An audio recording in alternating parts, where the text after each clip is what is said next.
A lot of bandidos in court. A great many alleged bad hombres before the bench, courtesy of this. That's a couple of dozen bandidos fleeing police on the Kwinana freeway in a Mad Max-style chase a few days ago, riding it up to 150 kilometres an hour through traffic and scaring the crap out of the good burgers of southern Perth. You're speeding, I can see it. Speed limit's 35, yeah. I actually didn't know we had that many bandidos in Western Australia, and so was prepared to do some old school crime reporting to work out the gang structure. That used to involve talking to undercover cops, some other bikies, maybe a dodgy lawyer or two, but in 2026, if you want to know about an outlaw motorcycle club, you just go to their website. What the f*** has happened to bikies? The cops made a lot of arrests. The bandidos in question had been at a servo in Bandidos around 5:30 p.m. when the 50 sprung. They scattered and met up in a convoy on the freeway, which sparked an old-school police highway chase.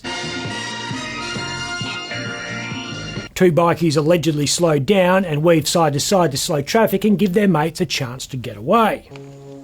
Billy, let's go! Sacrificed themselves, hey? Willing to take one for the team.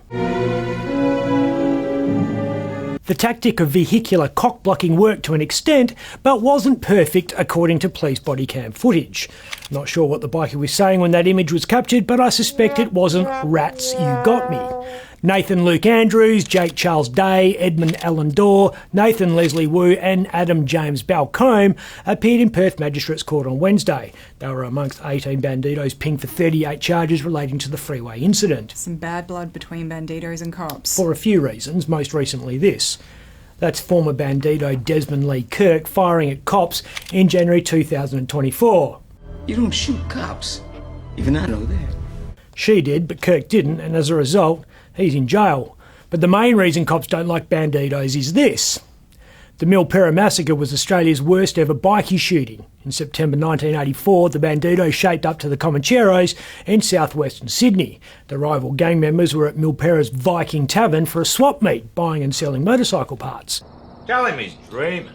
Lots of bikies were there, including members of the imaginatively named Mob Shitters Club. You stay classy, San Diego. The ensuing gunfight between bandidos and Comancheros left 28 people injured and 7 dead, including a schoolgirl. So what caused the feud? To understand that, we need to go back in history a bit to 1966, when the Bandidos mother chapter was established in Texas. They incorporated the fat Mexican character in their patch as a nod to the Mexican bandits the club was named after.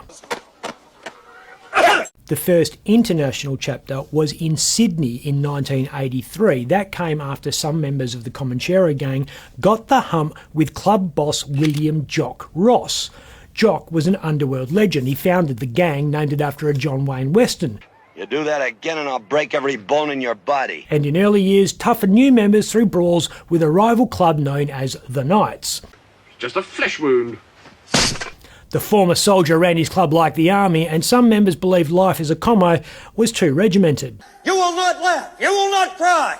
You will learn by the numbers. Plus, they were getting sick of Jock's obsession with ghosts. He was always talking about how he was being haunted. I see dead people. Are you serious? True story. The straw that broke the camel's back was the discovery of Ross in bed with the wife of a fellow club member. It was an accident. Something that the national president of Bandidos Australia, a chap named Vida Membro Ope, alludes to on the club website. To ease tensions, Jock split the club into 2 chapters. The new Birchgrove clubhouse was home to those commos who had lost respect for him and was helmed by one-time Jock Ross acolyte Anthony Spencer, who was known as Snotgrass. Snotty, as he was called, led the chapter with fellow anti-Ross agitator Colin Campbell, who was known as Caesar. No! In 1983, the Birchgrove crew returned their Comanchero colours and declared themselves the inaugural international chapter of the Bandidos, a move that gave old mate Jock Hitler in the bunker spec rage. A year later, we had Milperra, and that was the start of the police war on Australian bikies that continues to this day. I'm Ben Harvey.